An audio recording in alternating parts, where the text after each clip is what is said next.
Hello दोस्तों, स्वागत है आप सभी का एक बार फिर से हमारे YouTube चैनल ज्ञान स्टार प्लस में। दोस्तों जय जय श्री राम।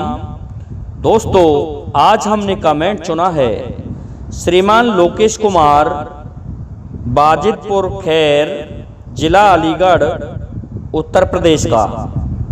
ये लिखते हैं, लिपि पुती चौतरी बापे बैठो जेठ, जेठ विचारो कहा करे देखत रह गयो पेट। दोस्तों बहुत सुंदर कमेंट श्रीमान लोकेश कुमार जी का। दोस्तों इसे जानने से पहले यदि आप हमारे चैनल पर नए हैं तो आप सभी से मेरा निवेदन है कि हमारे उत्साहवर्धन के लिए हमारे चैनल को सब्सक्राइब जरूर करते जाइए। इससे लाभ भी होगा कि आपको हमारे आने वाले वीडियो का नोटिफिकेशन मिलता रहेगा। तो दोस्तों बहुत सुंदर प्रसंग है ये प्रसंग उस समय का है जब राजमाता सत्यवती ने देखा कि उनके दो पुत्र चित्र और विचित्र वीर्य निसंतान मर गए और दोनों के मर जाने से उनकी पुत्र वधुआं जो पुत्र वधू थी वो बांझ ही रह गईं। उनके कोई संतान नहीं रही ना हुई। और दोस्तों अब राजमाता सत्यवती देखने लगी कि किस प्रकार से मैं इस गद्दी को इसका उत्तराधिकारी दूं। तो उसने उपाय सोचा। उसने भीष्म को बुलाया और भीष्म से कहा कि तुम राज सिंहासन पर बैठो और अंबिका से विवाह कर लो, जिससे इस गद्दी के लिए युवराज मिल जाएगा, उत्तराधिकारी मिल जाएगा। लेकिन दोस्तों भीष्म ने कहा कि नहीं राजमाता, मैं ऐसा नहीं कर सकता, क्योंकि मैं तो भीषण प्रतिज्ञा कर चुका हूं। मैं मेरे वचनों से वापस नहीं हो सकता, नहीं लौट सकता। तो इस बात से परेशान माता सत्यवती को कोई भी उपाय ना सूझा। तो उन्होंने कहा कि ये मेरा पुत्र नहीं है, भीष्म मेरे गोद से पैदा नहीं हुआ, मेरे औरत से पैदा नहीं हुआ, इसलिए मैं ऐसा करूं कि मेरे पुत्र व्यास को बुलवाऊं।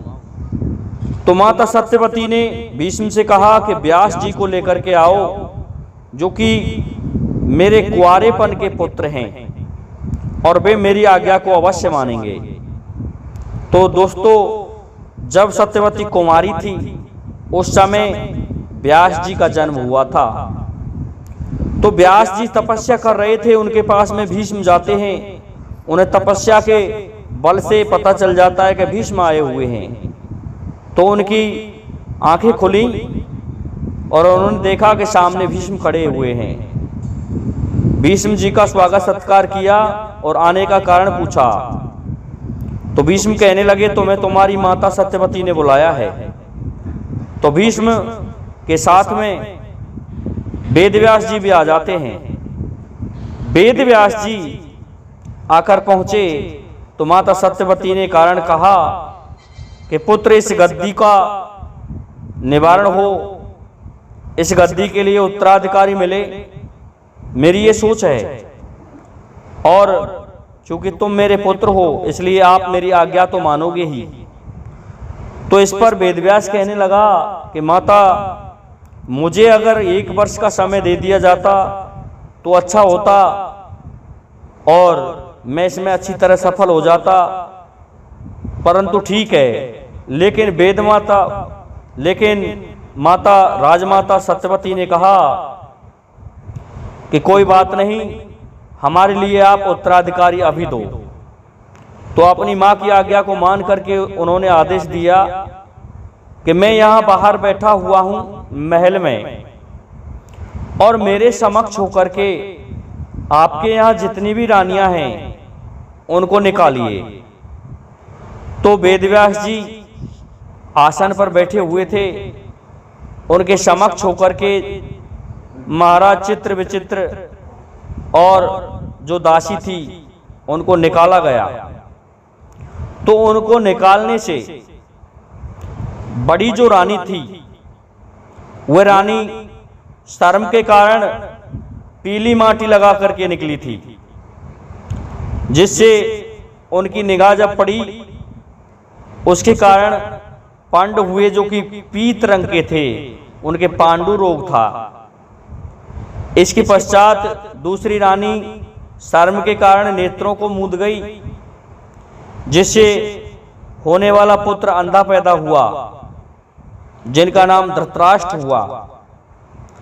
इसी प्रकार से दोस्तों दासी निकली, दासी ने कोई लज्जा नहीं की, जिससे विदुर जी पैदा हुए। इस प्रकार से ये कहा गया है कि लिपि पुती चौतरी बापे बैठो जेठ, जेठ विचारो कहा करे निगाहते रह गए पेट। तो दोस्तों ये धार्मिक पहेली इस जगह पर लगती है। मैं समझता हूं श्रीमान लोकेश कुमार जी को उनकी पहेली का उत्तर समझ में आ गया होगा। इसलिए अब मेरे समस्त श्रोतागणों से और सब्सक्राइबर बंधुओं से निवेदन है कि हमारे चैनल को लाइक शेयर सब्सक्राइब करें, साथ ही हमारे इस वीडियो को अधिक से अधिक फैलाएं और दोस्तों सब्सक्राइब करें, जिससे कि आने वाले वीडियो का नोटिफिकेशन आपको मिलता रहे। दोस्तों आज के लिए इतना ही काफ़ी है। जय हिंद, जय भारत, जय जय श्री राधे, जय जय श्री राम।